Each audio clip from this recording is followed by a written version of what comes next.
This channel does not promote any violent, harmful, or illegal activities. All content provided by this channel is meant for an educational purpose only. এই মুহূর্তের একটা বড় খবরের দিকে আমাদের নজর রাখতে হবে। প্রধানমন্ত্রী আগামীকাল আসছেন, তার আগে হলদিয়াতে বিজেপি কর্মীকে খুনের অভিযোগ। নিহত বিজেপি কর্মীর নাম মহাদেব বিশ্বাস। এই মুহূর্তের সব থেকে বড় খবর, প্রধানমন্ত্রীর সভার আগে হলদিয়ায় বিজেপি কর্মীকে খুনের অভিযোগ। আমাদের প্রতিনিধি সৌমেন আমাদের সঙ্গে রয়েছেন এই মুহূর্তে। সৌমেন, এখনো পর্যন্ত কি তথ্য পাওয়া যাচ্ছে এই ঘটনায়? এখন দেখো, আগামীকাল আসবেন প্রধানমন্ত্রী নরেন্দ্র মোদী হলদিয়াতে, এবং তার আগে মহাদেব বিশ্বাস, যিনি এলাকার বিজেপি কর্মী বলে পরিচিত, প্রতিবেশীদের দাবি হচ্ছে তিনি সক্রিয় বিজেপি কর্মী এবং প্রধানমন্ত্রীর সমর্থনে পতাকা টাঙাচ্ছিলেন, এবং তারপরেই কালকে বিকেলবেলা বাড়ি থেকে বেরোন, তারপরে খুঁজে পাওয়া যায়নি। আজকে বিকেলবেলা একটু আগেই হলদি নদীর পাড়ে তার একটা দেহ পাওয়া যায়, এবং দেখা যায় দেহতে প্রচুর ক্ষতচিহ্ন আছে, এবং তার স্ত্রী সেটা বলে যে তাকে মার্ডার করা হয়েছে। এই নিয়ে পাড়াপড়শি খবর চলে আসে, পাড়াপড়শি লোকজন, এবং সেখান থেকে তাদের দাবি করা হচ্ছে যে অভিযোগ করছে এলাকার মানুষ যারা রয়েছেন তারা কি বলছেন, একটু তাদের বক্তব্য যদি শোনা সম্ভব হয়। হ্যাঁ, একদম একদম আমার পাশেই রয়েছেন এলাকার গ্রাম পঞ্চায়েত প্রধান সঙ্গীতা ম্যাডাম।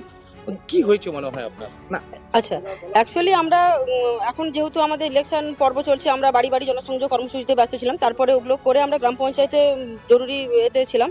তখনই এরিয়া থেকে ফোন যায় যে এইভাবে মারার, মানে এইভাবে একটা কেস, উনি মরে পড়ে আছেন। তো আমরা যখন স্পটে এসে দেখি যে এটা স্বাভাবিক মৃত্যু নয়, কারণ যে কেউ দেখে বলতে পারবেন গলায় পুরো একদম ফুলে গেছে, প্যাঁচানো, মানে কিছু দিয়ে প্যাঁচানো হয়েছে, সামনে গামছা পড়ে আছে। তারপরে উনি যে ছটপট করছেন বা কিছু করছেন, পটিও ওনার হয়ে গেছে, বুঝতে পেরেছেন। তারপরে আঘাতেরও চিহ্ন দেখা গেছে, হাতে পায়ে আঘাতের চিহ্ন আছে। উনি বিকেলে কালকে বেরিয়েছিলেন, যেহেতু পেশায় উনি মৎস্যজীবী, ওনার পরিবারের ছিল যে উনি নৌকো নিয়ে তো বেরিয়ে যান, সেইভাবে হয়তো বেরিয়ে গেছেন, সেই জন্য আর ফোনটাও নিয়ে যাননি, খোঁজাখুঁজি করেন। সকালে যেমন প্রতিদিন ওনাদের অনেক গরু টরু আছে, ঘাস কাটার জন্য প্রতিদিন কাণ্ড ঘটিয়েছে সেটা একবার জানতে চাইবে, তার কি অভিযোগ?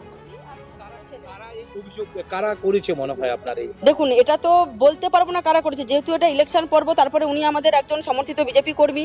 উনি আমাদের কালকে আগামীকাল যেটা মোদিজির আমাদের জনসভা আছে, উনি তার জন্য ফ্ল্যাগও টাঙিয়েছিলেন। এটা একটা অনুমান আমাদের, কিন্তু আমরা তো মানে মানে কোনো কমেন্ট এখানে করতে পারবো না। সেটা পুলিশ নিয়ে গেছে বডি পোস্টমর্টম করার জন্য। পোস্টমর্টমের রিপোর্টে কি আসে, বা আমাদের দাবি থাকলো যে এলাকায় যে মানুষের মনে একটা ভয় ভীতি সন্ত্রাসের পরিবেশ তৈরি হয়েছে ইলেকশন মুহূর্তে, তো সেটা যাতে কাটিয়ে উঠতে পারে, আমরা যাতে সুনিশ্চিতভাবে বসবাস করতে পারি, যাতে ভবিষ্যতে পরবর্তীকালে এইগুলো যাতে না হয়, প্রশাসনের কাছে আমরা আমাদের দাবি থাকলো সঠিক যেন বিচার হয়, তদন্ত যেন সঠিক হয়। আমরা তার স্ত্রীর সাথে একটু কথা বলে নেবো। তার স্ত্রী আমাদের সাথে রয়েছেন, তিনি কি বলছেন একবার কথা বলুন। কি দেখলেন আপনি? এই তো উপর করা পড়েছিল, উপরেই পড়ে আছে। আসি ওই তো ঘাস কেটে আসি দেখে আসি উপরেই পড়ে আছে। আমার লাল গেঞ্জিকে পড়া ছিল, যাই উঁচু করে দেখি আমার স্বামী। কখন বেরিয়েছে? এই তো কি কথা হয়েছে? ওই তো কালকে বিকাল বেলা বাড়াইছে 3টার সময়। কি বলে বেরিয়েছিল? কি বেরিয়ে যেরকম বাড়ায় প্রতিদিন যেরকম বাড়ায় সেরকম। কি মনে হচ্ছে? কিছু মনে হয় কি করবো কত। কি মনে হচ্ছে? এটা খুন না? হ্যাঁ, এটা খুনই হয়েছে। না হাতে টাতে ছিঁড়া হয়ে আছে না? শরীরে কি ক্ষত চিহ্ন? হ্যাঁ হ্যাঁ, হ্যাঁ, গলা টলা সব ফুলে আছে তো, আর হাতে এই তো এসব জায়গায় কাটা আছে তো। পাটা ছেড়ে বিজেপি করতেন? বিজেপিকে আমরা যা হোক করি তো একটা। আচ্ছা, দেখো ওই জন্য এলাকায় বিজেপি কর্মী বলে পরিচিত, এবং তারপরেই যেহেতু এটা প্রধানমন্ত্রীর আগের দিন করা এটা হয়েছে, সেহেতু এলাকায় একটা চাঞ্চল্য পড়েছে। সবাই আমাদের সঙ্গে থাকো। আর একবার আপনাদের জানাবো, এই মুহূর্তের সব থেকে বড় যে খবর আমরা পাচ্ছি হলদিয়া থেকে, প্রধানমন্ত্রী সভা করতে আসার আগে হলদিয়ায় বিজেপি কর্মীকে খুনের অভিযোগ। নিহত বিজেপি কর্মীর নাম মহাদেব বিশ্বাস।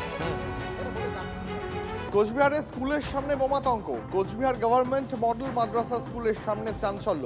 প্লাস্টিকে মোড়া একটি বস্তু রাস্তায় পড়ে থাকতে দেখে সন্দেহ হয় পথচলতি মানুষদের। খবর পেয়ে ঘটনাস্থলে পৌঁছায় পুলিশ। তদন্ত শুরু করেছে কোতোয়ালি থানার পুলিশ। ইউরোনগর মাদ্রাসা স্কুলের সামনে বোম পাওয়া গেছে। এটা আইডেন্টিফাই আমরা করছি, অবশ্যই পুলিশরা এসছে, অবশ্যই আইডেন্টিফাই করবে। কিন্তু আমার যতদূর মনে হচ্ছে, যেহেতু বিধানসভা ইলেকশনটা খুব কাছে চলে এসছে, তো এটা বিজেপিরই কোনো একটা নোংরা রাজনীতির জন্য ওরা এরকম করছে, এটা আমার মনে হচ্ছে। পরিস্থিতি এখানে একটা বোমাতঙ্কের যে পরিস্থিতি সেটা এখানে সৃষ্টি হয়েছে। মানুষদের মধ্যে তো একটা আতঙ্ক স্বাভাবিকভাবে হবেই, বিশেষ করে যার দোকান তারও একটা প্যানিক, একটা আতঙ্ক তৈরি হয়েছে। তো যাই হোক, বোমটাকে পুলিশ নিয়ে গেছে, না পুলিশ নিয়ে গিয়ে হয়তো ডিফিউজ করেছে। তো এই আর কি পরিস্থিতি। তো এখনও আমরা এটার একটা নিরপেক্ষ তদন্ত চাই, কে বা কারা এই ধরনের কি উদ্দেশ্য নিয়ে এখানে রেখেছে তার একটা পূর্ণাঙ্গ তদন্তের আমরা দাবি করছি।